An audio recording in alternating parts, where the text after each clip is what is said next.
Hello, everyone. Welcome to the White House for your daily briefing. I hope you enjoyed the Easter weekend, those of you who celebrated. And if you got out to see the spectacle on the South Lawn, you can see why it works best when the weather is fine, as it is today. I don't have any announcements at the top, so I will go straight to questions. Ben Feller. Thanks, Jay. Two questions on North Korea. Wow. For the record, that was Jake Tapper's phone. It's the Wonder Woman theme song from my wife called. That was TMI. That's awesome. You want to start again? Okay. Cell phone on silent. I like that. I like that a lot. Okay. Ben Feller from the Associated Press will lead us off with questions. Questions on North Korea. It looks like the final stages of the rocket have moved into place for that potential launch. There's also signs that North Korea is preparing for a third nuclear test. The president spoke particularly about the rocket launch in South Korea and asked the leadership in North Korea to stop and try to bring the pressure to bear. But since both of these provocative steps are moving ahead, can you see any signs of progress from the world community in halting North Korea's behavior? Well, you're right that we view the potential rocket launch as a very provocative act that would be, if it were conducted, done in direct violation of North Korea's international obligations. Any further testing, underground testing, would be a provocative action. And to your point, because we judge North Korea by its actions, in each case this would be an indication of North Korea's decision at the leadership level not to take the steps that are necessary to allow North Korea to end its isolation, to rejoin the community of nations, and to do something about the extreme poverty and deprivation that its people suffer from because of the nature of the system that they live under and the isolation that they've brought on themselves. Well, I mean, are you seeing any signs, though, that there's anything that can be done to affect behavior? Because it appears clear from the president's statements they'll lose the food aid. But is there any other characteristic that the U.S. has available? Well, we continue to work with our international partners on this issue broadly, as well as specific partners like the Chinese. As you know, when the president met with President Hu in Seoul, they discussed North Korea and discussed the influence that China has on the North Koreans. So we will continue to work with all of our partners. We will continue to do the things that we have been doing in the past to isolate and pressure North Korea, and make clear to North Korea that it's the only path to a better future for that country and its people is to take the actions necessary to demonstrate that the country is willing to live up to its international obligations and rejoin the community of nations. Yes, Matt. Yeah, in Syria today, the government forces killed 30 people in a bombardment of a single town, and this is the day after Assad's government demanded written assurances from the rebels that they would lay down their arms. What, if any, hope does the administration have that Assad will comply with this pledge of a troop pullout from major population centers, or does the administration consider this deal dead at this point? Well, the international community, including obviously the United States, is unanimous in its support for Special Envoy Kofi Annan's mission to bring an end to the violence and begin a Syrian-led political process toward democracy. The deadline, as you know, for the Syrians to begin their military, rather to end their military withdrawal, is April 10th. So we will see what happens come April 10th, and we will look to Kofi Annan to make an assessment on the behavior by the Syrian regime. We condemn all the attacks that have been launched, the brutal violence against the Syrian people, and we certainly have seen no signs yet of the Assad regime abiding by its commitments, which is obviously quite unfortunate. One other question related to the statements just made by President Rousseff in the Oval Office. She said that she raised with President Obama Brazil's concerns about U.S. expansionary monetary policy and how that affects developing economies like Brazil's. And can you tell us what the President's response was to that, and does he worry at all about the unintended consequences of U.S. policy, either by the Fed or by the government itself, on the developing world? Well, I don't have anything specifically for you with regards to monetary policy, as you might expect. I would note simply that we have an important relationship with Brazil that I think was demonstrated by both this visit and the President's visit last year to Brazil. And one, I think, indication of the importance that we place on that relationship are the steps that we've taken with regards to tourism to make it easier for Brazilians to visit the United States, and the variety of other kinds of agreements that we have with the Brazilians. I would refer you to the Treasury Department and the Fed for questions about monetary policy.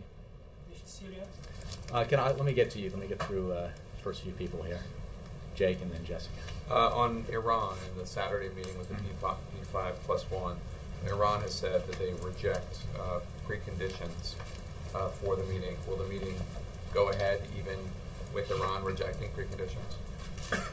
There are not. I mean, the meeting we look forward to, and we believe it's important that this meeting takes place in Istanbul. What we've agreed to is to launch a new round of talks, and we're pleased that these talks are happening. At the talks, we will obviously, as will our partners, address the international community's concerns with Iranian behavior regarding their nuclear program. We're looking forward to these talks creating, a conducive environment for concrete progress. I mean, we are committed to preventing Iran from acquiring a nuclear weapon. Iran needs to take steps to demonstrate that they, in a verifiable way, do not want to and will not pursue the acquiring of a nuclear weapon. So we're not drawing lines in the sand here about before the meeting takes place, but we are very clear-eyed about what Iran needs to do in order to fulfill its international obligations and be able to reassure the international community that it is not pursuing nuclear weapons. And that is the crux of the problem. Regardless of what the Iranians have said about what their intentions are, no one on the international stage has faith in those assurances. So we need concrete steps taken by the Iranians to assure that they will forsake their nuclear ambitions, weapons ambitions. All right, and with Afghanistan and the night raids, can you precisely explain what the U.S. has agreed to in Afghanistan? Sure. There is a memo of understanding, which General Allen signed and presided over, that is this product of a negotiation with the Afghan leadership that allows us to go forward with our plans for transitioning to Afghan security lead. This was an issue of particular interest and concern on the part of the Afghans. And what this will do will ensure that the Afghan forces have the lead in so-called night raids. As you know and we've reported on, the night raids are a source of concern for the Afghans. We understand that. And we have worked out an agreement that we think is very important that will allow necessary actions to continue to take place as we implement our policy. It will also allow us to move forward on the strategic partnership declaration, and will allow us to move forward on the overall strategy in place, which includes a drawing down of U.S. forces as we transition to Afghan security lead. And there are exceptions to the rule, right? I mean, when it comes to Afghans taking the lead on the night raids. Well, I would refer you to the Defense Department for the specifics, but I think the Afghans will have the lead in the night raids. We will ensure that part of the importance of this agreement is to put it in place so that we can continue to move forward on all the other aspects of implementing the mission. Jessica. This week, the White House is making a big push for the Congress to pass the Buffett rule, a measure the President's been pushing for something like this since the fall of last year. How is the argument going to be different now since it's failed to win bipartisan support for all this time? Well, the president put forward a principle, the Buffett rule, which, as you know, is built around the notion put forward by Warren Buffett, one of the world's wealthiest individuals, that he does not believe he should pay taxes on his income at a lower rate than his secretary. The president agrees with that principle and has discussed this in the past. We now have legislation in the Senate put forward by Senator Sheldon Whitehouse of Rhode Island with 13 co-sponsors that the president supports, and that codifies the principle and would say that millionaires and billionaires, in keeping with the principle that millionaires and billionaires should not pay taxes on their income at a lower rate than average Americans, that they would pay a minimum of 30% on their income. The president supports that legislation. There's going to be a vote in the Senate on that legislation, and that's what you'll hear him talking about. But is there any indication, does the White House believe that this will pass? Look, I think that we hope it will pass. I think that every senator who votes on it will have to examine for himself or herself whether or not they want to vote for a bill that says millionaires and billionaires should not pay taxes on their income at a lower rate than middle-class Americans, or vote against it. And they will have to explain to their constituents why they don't agree with that principle. And as you know, this gets into the broader discussion about tax reform.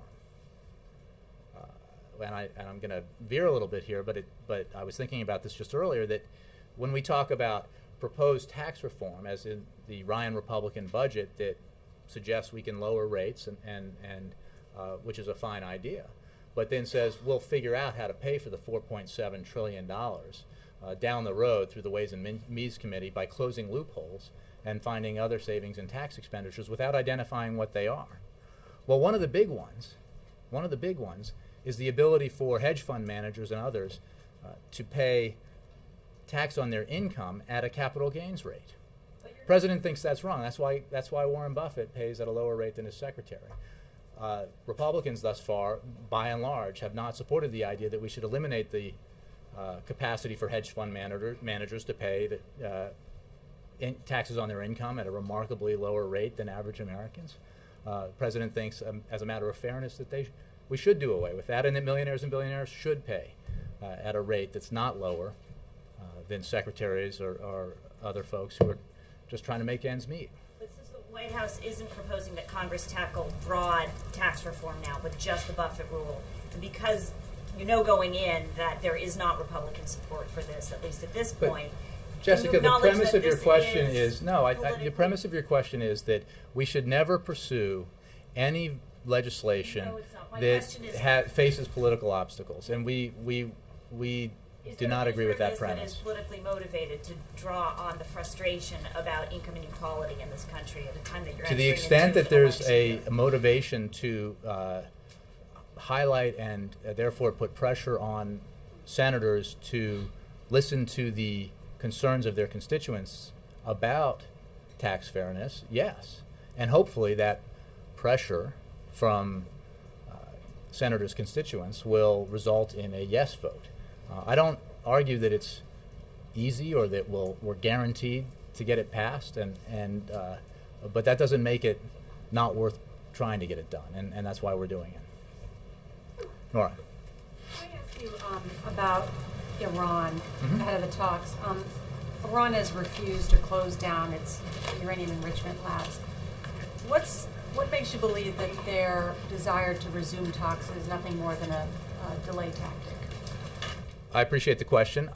The president has made clear that the window is closing on Iran, that they need to treat these talks seriously because there is great concern around the world about Iran's pursuit of nuclear weapons. President Obama has made clear that it is his policy to prevent Iran from acquiring a nuclear weapon. He has also made clear that we currently still have time and space to allow for a diplomatic solution, and his belief that a diplomatic solution, a decision by Iran that is verifiable by the world to forego pursuit of a nuclear weapon is the best way to ensure that Iran does not acquire one for the long term. But we are very clear-eyed about this. We understand that it is vital to measure Iranian intentions by actions as opposed to words, and we will do that. But it is also important that these talks are getting up and going again after a long delay. So we remain committed to pursuing this path. We have the capacity, as we've mentioned before, to an awareness of the program in Iran, enough of an awareness of what's going on in the program in Iran that allows us to be sure that Iran has not begun to pursue breakout capacity, and that we would have time to respond to that as necessary. And that's why we have the time and space to pursue this diplomatic route with eyes wide open. Can you specify then what are the specific demands that the U.S. is going to be making towards Iran? You want to have, as many UN Security Council resolutions have called for, the end of uranium enrichment, the closing of Fordo, the enrichment facility. What else? Shipping out anything that's enriched above 28%. What are the specific demands the U.S. is Well, our going to make? position is clear, as you mentioned, that Iran must live up to its international obligations, including the full suspension of uranium enrichment, as required by multiple UN Security Council resolutions. We are obviously aware of and following the situation at Fordo and Iran's enrichment to 20%.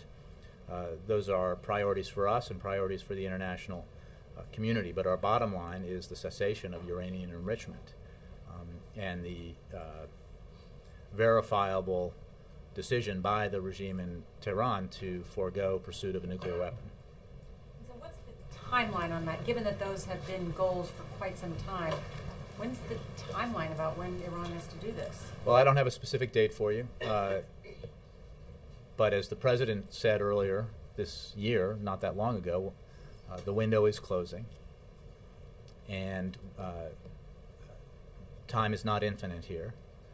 But there is enough time and enough space at this moment to pursue a diplomatic solution. That's why the resumption of these talks is important, and why we hope that Iran will understand that the whole world is aligned here on the side of the resolutions that Iran has been in violation of, and of the in agreement with the idea that Iran must give up its nuclear weapons ambitions.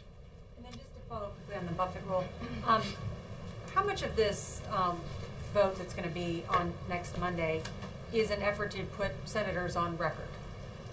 Well, that's what votes do. They put senators on record, and we will certainly see how senators handle that, the opportunity to vote on the so-called Buffett rule through the legislation proposed by Senator Whitehouse.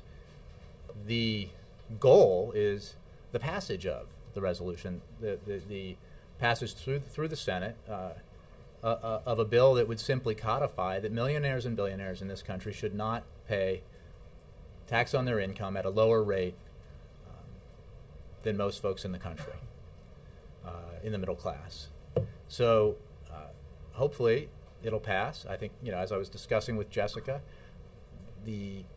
precisely because of the focus on this week and the attention that it's getting, and the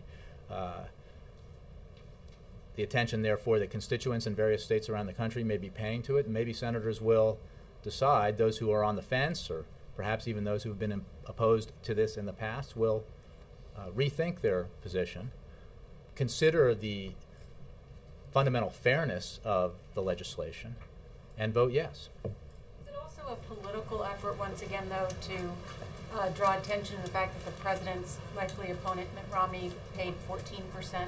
And this looks like a political vote? I would simply note two things. One, the president, as someone noted earlier, has been talking about the Buffett rule long before it was evident who might emerge as the nominee for the other party. Two, that process still isn't done, so we're not going to make announcements about who the Republican nominee is from here.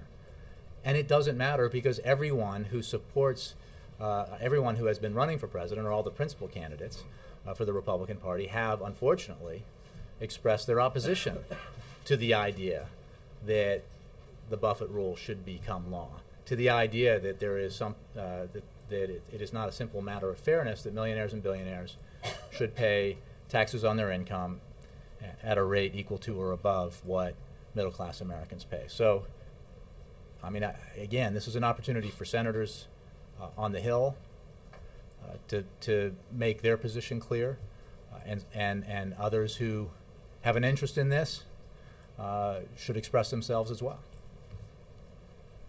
Wendell. A couple issues. We now have a second carrier group in the Gulf. It's relatively rare that we have two carrier groups of the Persian Gulf. That's actually false. It's based on a schedule where there's, I think, roughly 1.5 carrier groups at all times in the Gulf. So there's a rotating schedule in this. So this has nothing to do with this weekend's talks with Iran? As I understand it, this is part of a routine rotation. Based on my Google searches, I've only found maybe half dozen times in the past 10 years or so that we've had two. We have a regular rotation through the Gulf. We'll take the question for you to get the what that looks like. I took questions on this before when it had to do with the Straits of Hormuz and what our rotation was through the Gulf. But obviously, the Pentagon can answer that question as well. Extensive story in the Washington Post over the weekend about our intelligence in Iran, and I don't really expect you to comment on intelligence matters, but is the president comfortable enough to believe that we will know when and if Iran decides to try and weaponize its enriched uranium?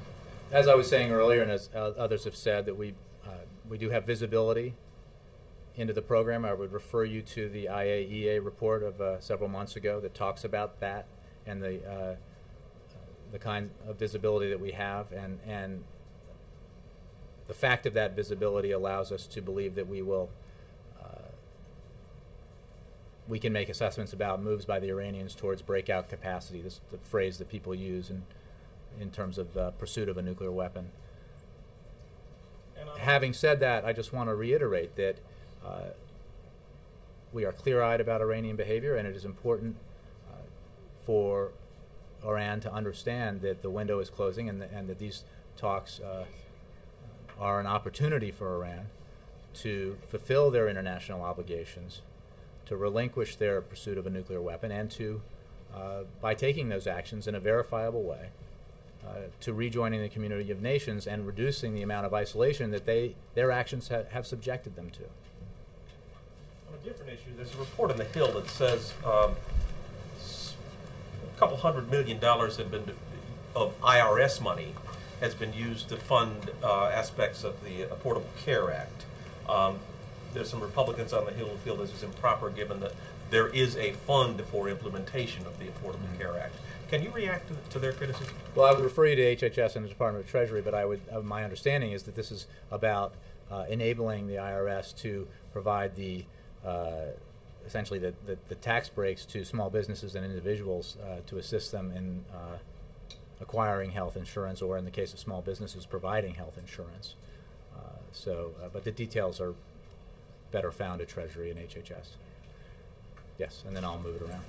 Jay, just following up on the North Korea question, you said that the U.S. continues to work with its international partners to pressure North Korea to halt its planned nuclear launch. Does that mean that the president has been in contact with some of his international counterparts in recent days, over the weekend, today?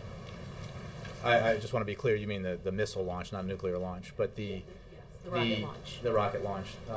We are in regular contact with all of our partners who have been working with the United States on this issue. I don't have any specific communications involving the president to report out to you today, but we are very focused on this. It is the plan itself to conduct a missile launch is in direct violation of North Korea's international obligations and represents a highly provocative act. The president has already said that to follow through with this act would make it virtually impossible for the United States to provide the nutritional assistance that we had planned to provide, and that fact alone reinforces the the kind of regime that we're dealing with when we talk about North Korea, because the decisions that they make to go through with this provocative act directly results in more deprivation for their people, people who are literally starving and suffer greatly because of the actions of the regime in Pyongyang. Has the president been in contact with China's president since the nuclear security talks? I don't have any communications to report between President Hu and President Obama since Seoul, since they met in Seoul. But again, we communicated at a variety of levels about this issue and many others with the Chinese. And on a separate note, Jay, a New Mexico same-sex couple brought their 8-year-old daughter to the White House today for the Easter egg roll, in part to send a message to the president that he should sign an executive order that would ban workplace discrimination based on sexual orientation. Does he plan to sign this executive order? I don't have any updates for you on possible or proposed executive orders. I would note that we're delighted that that couple and many others were able to attend the Easter egg roll. Again, I don't have anything more on the executive orders. Does the president have a reaction to the fact that they're here and that they came with Well, that they're here message? because they were invited, and the president, many people, families of all kinds are invited to this wonderful event, and the president is delighted that they and others were able to attend. But Jay, as you know, they've been speaking out. They've been speaking to various members of the press about this issue. And Well, again, I don't have anything for you on a specific executive order. What I can tell you is I think the president's position on LGBT issues is, or record rather, is well known, and one that he and we are very proud of. Carol. I wanted to go back to the bucket rule for a minute. Mm-hmm. Last year, when the House Republicans were passing the cut, cap, and balance rule, the White House called it an empty political statement. Can you explain how what the White House is doing on the buffet rule, which congressional Republicans have said they won't support, just like the president said he wouldn't have supported cap, cap, and balance, is any different from what they were doing and what you guys call an overt political statement? Well, I'd say two things. One, the piece of legislation we're talking about here on its face has broad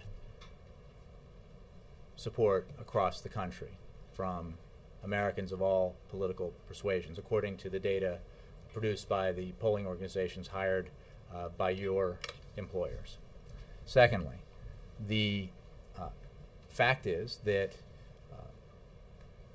there is an opportunity here because of the 60-vote threshold to demonstrate by some Republicans, if they choose to listen to their constituents and agree with the legislation and the notion that millionaires and billionaires should not or should pay at least the rate on their income that average Americans do, that there's an opportunity here through, rather than a bill that emerges from the House with just Republican support, for the way that this can clear the hurdle in the Senate is to get support from not just Democrats but from Republicans, and we hope that that is the case. I will grant to you, as I did to Jessica, that this is a challenge because we have faced this opposition, but we have also seen on a variety of occasions a willingness to back away from absolutist positions, and maybe we'll see some of that willingness in this case. Can I just ask you Sure. on Syria, given what's happening there right now, is the administration prepared to intensify its support for the opposition, particularly the Arab plans to send arms to the Free Syrian Army? Is that something that you guys are considering or looking at? Well, our position on providing military aid has not changed. We do not believe it's at this time the right approach, because the further militarization there would potentially have negative consequences. But I just want to say that we will see what the situation is upon the reaching of the deadline set forward, and see what Kofi Annan has to say about Syrian actions and whether or not they have honored the commitment to withdraw their forces. And then we will proceed from there. Yes, Mara. On Iran, I know you don't want to give a specific date for when the window closes. What happens after it closes? There's less air in the room.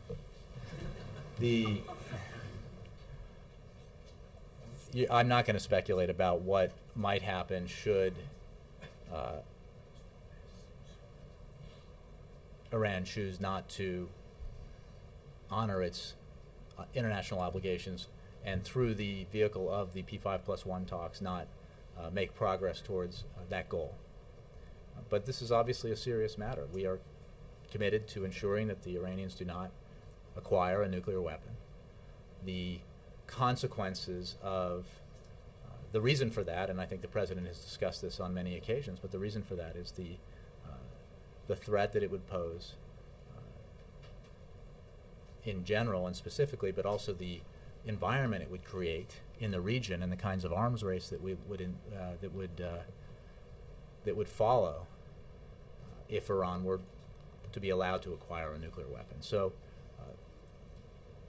the President takes this very seriously, and that's why he is committed to working with our international partners. That's why he has spent 3 years ensuring that we could have the kind of consensus internationally that we have now, where we have everyone focused on Iranian behavior, everyone aware of and publicly acknowledging the fact that the decision here is Tehran's. The decision here to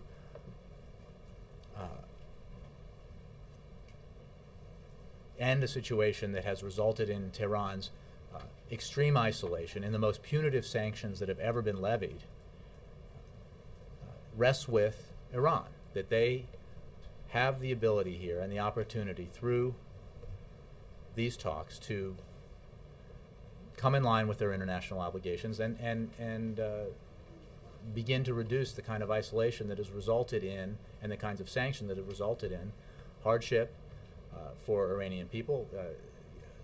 Their economy has definitely suffered, and it has caused some chaos for them in general. And that's because the United States, working with the international community, understands very clearly what the threat is and why it is so important to ensure that Iran does not acquire a nuclear weapon.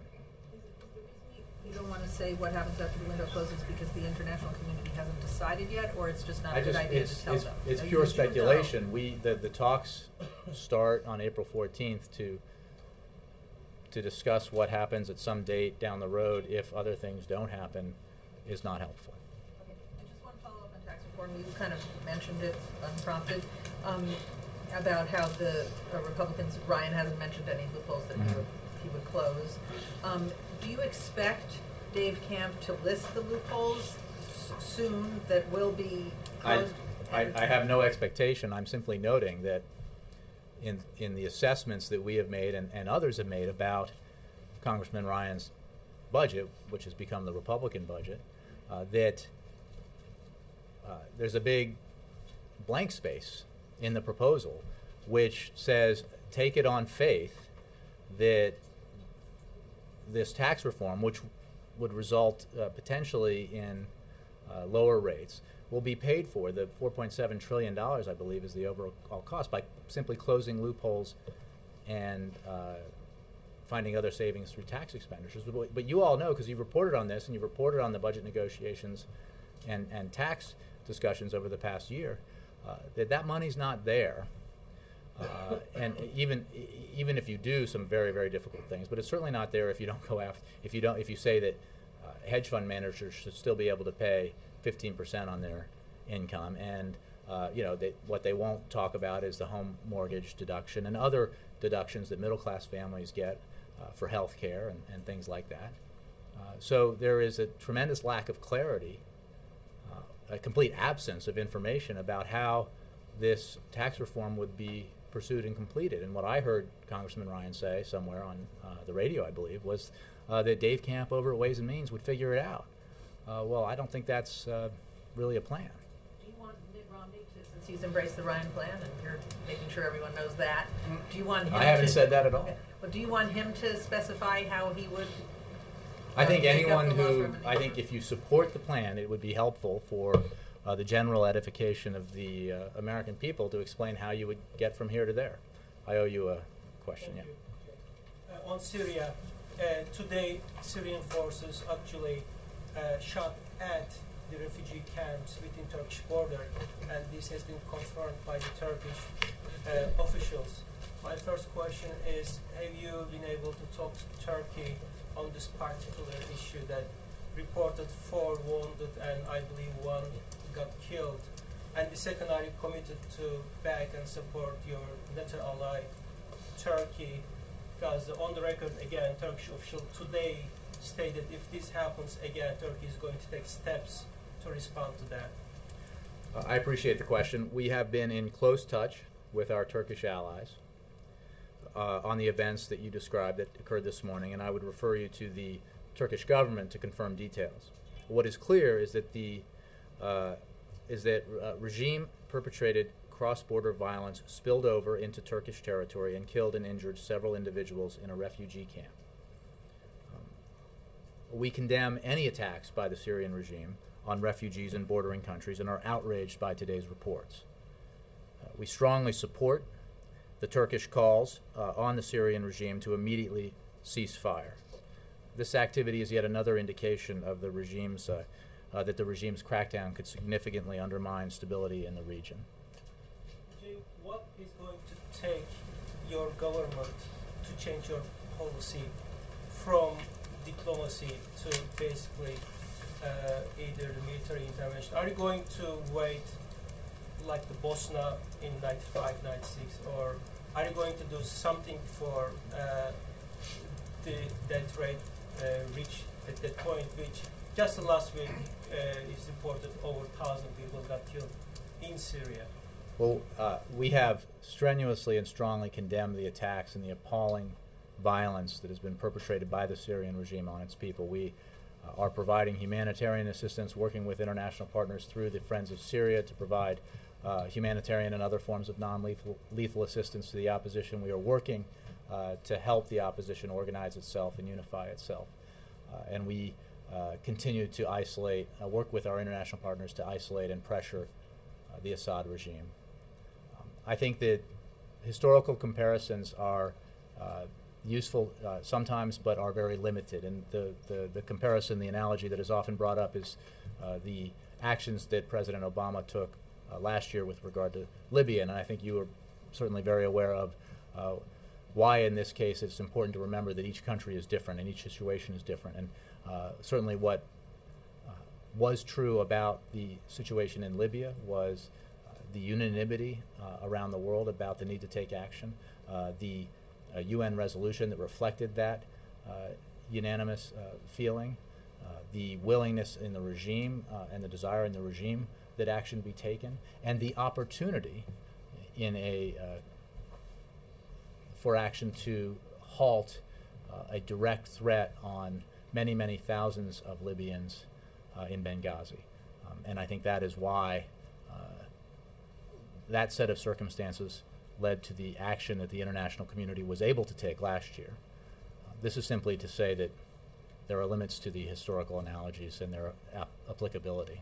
Final question. Do you have any hope at this point on the Annan plan? Well, there is broad international support for the Kofi Annan plan. We will see what Mr. Annan says when the deadline is reached, and we certainly expect that if there is not cooperation, if the Assad regime has not fulfilled its obligations under that plan to withdraw its forces, that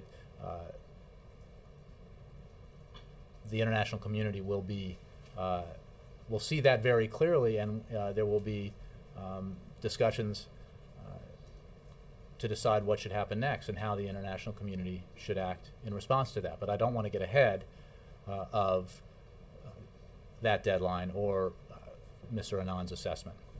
Jackie. Back to Iran a second. I didn't see in the joint statement from Presidents Rousseff and Obama any reference to Iran or the sanctions. Did the subject of Brazil's past lack of support and whether it might change its stance on Iranian sanctions come up in their meeting? Jackie, I confess to you that I didn't see the statement either, and I'll have to get back to you on a readout. Yes, Dave. Just ask one other thing about North Korea. You mentioned, talked a lot about the upcoming rocket launch, but there's also been recent reports about new evidence that there might be a nuclear test that could soon follow. I was wondering if that was brought up when the president visited South Korea, and if not, if you've had any further discussions recently with the South Korean government about that, and if you have any sense of that evidence. Well, you know, we're not going to talk about intelligence assessments, but any action towards an underground test would be a provocative action and would be the kind of action that would demonstrate again to the international community North Korea's refusal to live up to its obligations.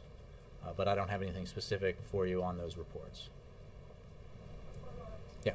Jay, another question on that meeting with the President of Brazil. Do you know if there was any talk of there's currently a dispute ongoing between Brazil's aviation company and one in the United States? Those are defense military aircraft. Do you know if that came up?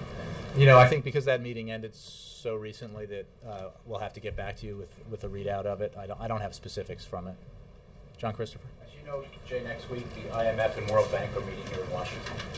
Does the President have any message in advance of the meeting regarding his view on restoring global growth?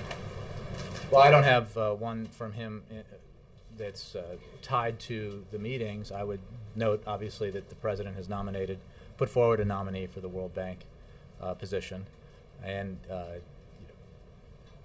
we have worked very closely with our international partners, most recently in Europe, in dealing with the kinds of challenges to recovering from the global recession that Europe has encountered, that in some ways are similar to the ones that we encountered a few years ago. That's why Secretary Geithner and others have been in consultation with the Europeans, offering their advice about our experiences here and the actions we took, and we note obviously the steps that the Europeans have taken to deal with their situation in Europe.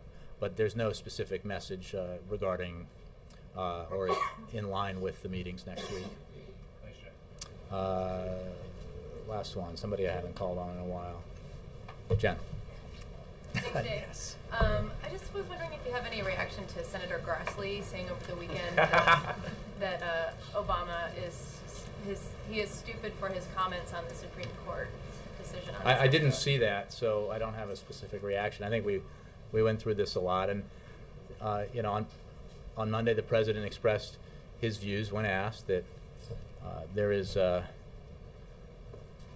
recent precedent since the New Deal would suggest that the Supreme Court gives a lot of deference to the Congress and its ability to pass legislation that regulates the national economy.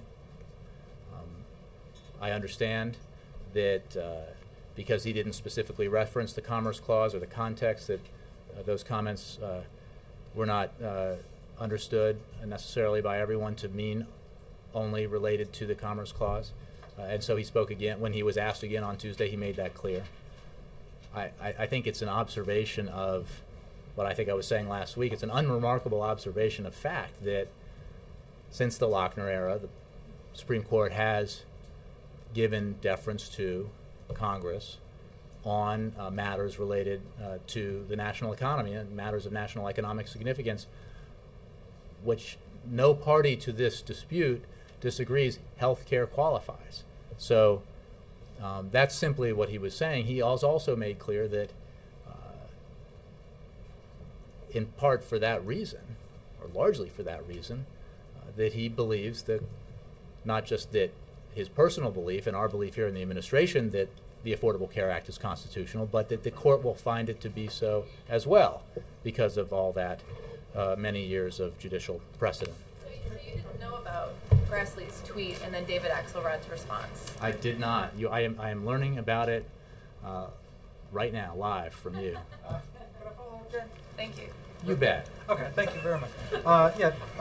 Just last week, Senator McConnell had said, and I'm quoting, the president seems to be saying that it's an activism, if judges do not stretch the limit of the Constitution. What would be the president's definition of judicial activism? Because he did use the term last I think week. he used it referring to commentators in the past who have bemoaned judicial activism, and I would simply note again I would say that it is slightly ironic to hear complaints about this from folks who over the years have repeatedly, happily, and publicly expressed their concern about judicial activism. I covered President George W. Bush, and I can remember, I can almost recite in my sleep the lines that he would deliver regularly about the problem of judicial activism and legislating from the bench. So the suggestion that President Obama was noting that history of commentary, which we all reported on for years, when he made that assessment, when he was simply saying that if you are keeping with precedent, which nobody dispute exists since the Lochner era, on matters like this that involve the national economy, that precedent would argue that you would uphold the law and consider it constitutional. That was his point. Thank you all very much.